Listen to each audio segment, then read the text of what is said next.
Hello everyone, today we are taking Carnot heat engine. Carnot heat engine जिसमें कि हम second law of thermodynamics को भी खूब देखते हैं। और Carnot heat engine से पहले हमको समझना पड़ेगा कि हीट इंजन क्या है। Heat engine it is a device, which type? Any cyclic device where heat energy is converted into mechanical energy or mechanical work, which is known as your heat energy. Okay, transformation of energy, heat energy to mechanical work. And you know, according to second law of thermodynamics, all heat cannot be converted into mechanical work. That's what given the Kelvin Planck's statement कि सारी की सारी heat को जो है उसमें convert नहीं किया जा सकता है। कुछ ना कुछ हमारे पास हीट जो है रिमेनिंग रह जाएगी, जो हम उसे आउटसाइडर को देंगे, सिंक को देंगे, इस तरीके से भी कह सकते हैं। तो इसका मतलब कि यहाँ पे ये आपका 100% जो है हीट डिवाइस जो है ये वाला ये काम नहीं करता हीट इंजन, क्योंकि सेकेंड लॉ को ये स्टेटमेंट को कंप्लीट जो है फुलफ़िल करता है। अब यहाँ पे हीट इंजन इसको बनाने के लिए हमारे पास मेन 3 चीज़ें होनी चाहिए। One is known as source, another is known as working substance. This working substance which will take heat from this source whose temperature is very high, and we are mentioning by T1. Suppose this working substance has taken Q1 heat and W work is done there, and then remaining heat transferred to sink whose temperature is very low, sink, which is known as T2. So this you can say source is acting as a hot body while your sink is working as a cold body. और source से जो इसने heat ली Q1, इसने remaining heat जो थी QT दी, तो कितना वर्क डन हुआ? That we can say W is equal to that we can say Q1 minus Q2. Now we know efficiency is nothing, that is the ratio of output energy upon input energy. How much heat energy is converted into work done to the heat supplied to the device. So here we can say W upon Q1. W, now we know Q1 minus Q2, so that we can write Q1 minus Q2 upon Q1. We will again change it, so then we can write 1 minus Q2 upon Q1. Okay. So this is the formula for efficiency of a heat engine in terms of heat. Heat engine की efficiency का formula है. Okay. अब now what is the difference between that heat engine and Carnot heat engine? Heat engine may be practically, experimentally and may be theoretically, but this is a totally आपका idea कैसा है, concept जो है on paper है. Which one? Carnot heat engine. It is a plan of an idealized heat engine free from all imperfectness of an actual engine. जो भी engines में जो हम शॉर्टकमिंग्स देख रहे हैं, जो भी डिसिपेटिव एनर्जी देख रहे हैं, उन सबको हम इस कार्नो हीट इंजन में कंसीडर नहीं करते हैं। हम इसमें ये मान के चलते हैं कि पूरा का पूरा कन्वर्जन हो रहा है। Now here for Carnot heat engine it having 4 components. Heat engine having 3 components: source, working substance, sink. These 3 same again is here, and one more we are taking. This is the cylinder. This is our system in which cylinder may be gas, and generally ideal gas or liquid may be there, with movable piston, and some weights are here. Okay, now here this is the one part, and now 3 main part.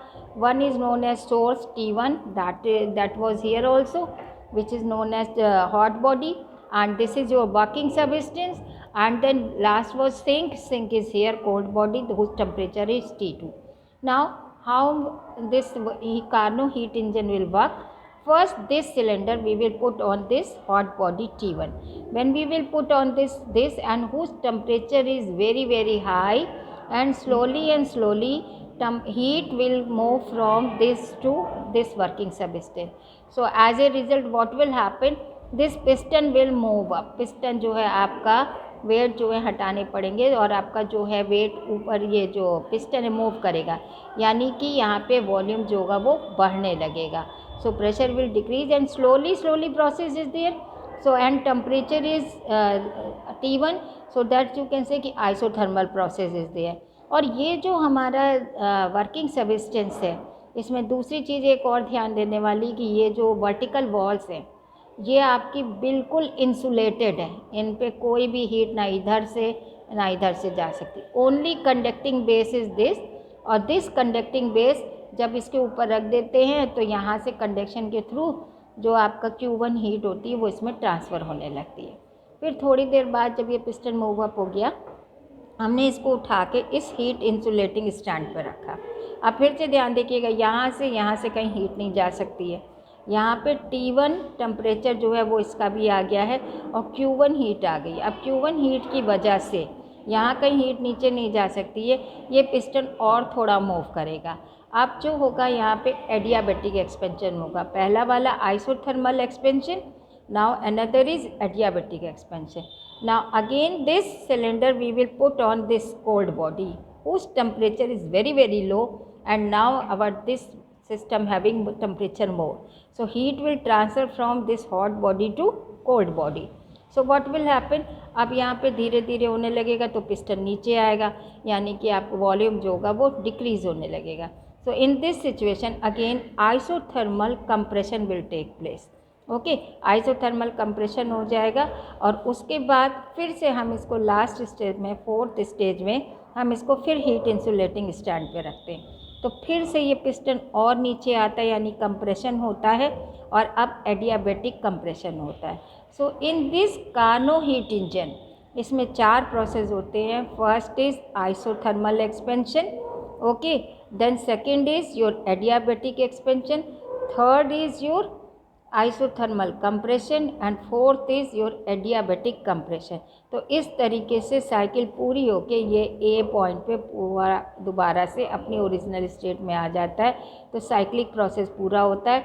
तो ये reversible heat engine है, Karnaugh heat engine, लेकिन इसमें हमें conditions याद रखनी है कि इसका टेम्परेचर बहुत ज़्यादा है T1 का और इसका T2 का बहुत कम है। इतना ज़्यादा इन्फिनाइटल टेम्परेचर है कि इससे थोड़ा सा टेम्परेचर इसमें भी चला गया, थोड़ी सी हीट इधर चली गई तो भी इस पर कोई फ़र्क नहीं जा रहा। फिर इसके बाद यहाँ पे भी इसी तरीके से जब इसको यहाँ पे रखा तो इसके थ्रू थोड़ी हीट इस पर भी आ गई, तो इसका इतना उसमें नहीं आया।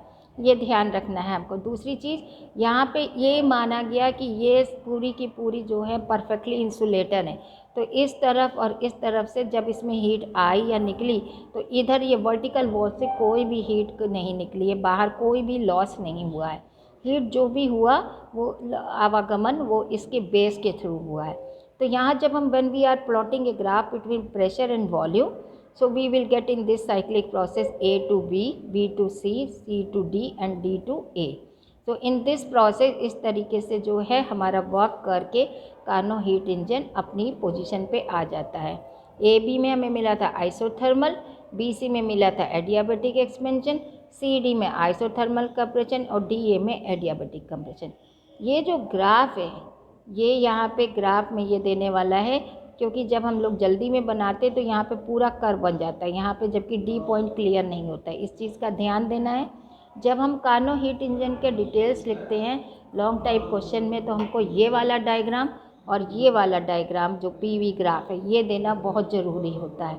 इसके बिना हम एक्सप्लेनेशन नहीं कर सकते हैं। नेक्स्ट वीडियो में we will discuss derivation. I hope so you understood this procedure. If you having any problem, so you can write comment. If you like this, so please mention in your there, like this channel and subscribe this channel if you have not done. Thank you everyone.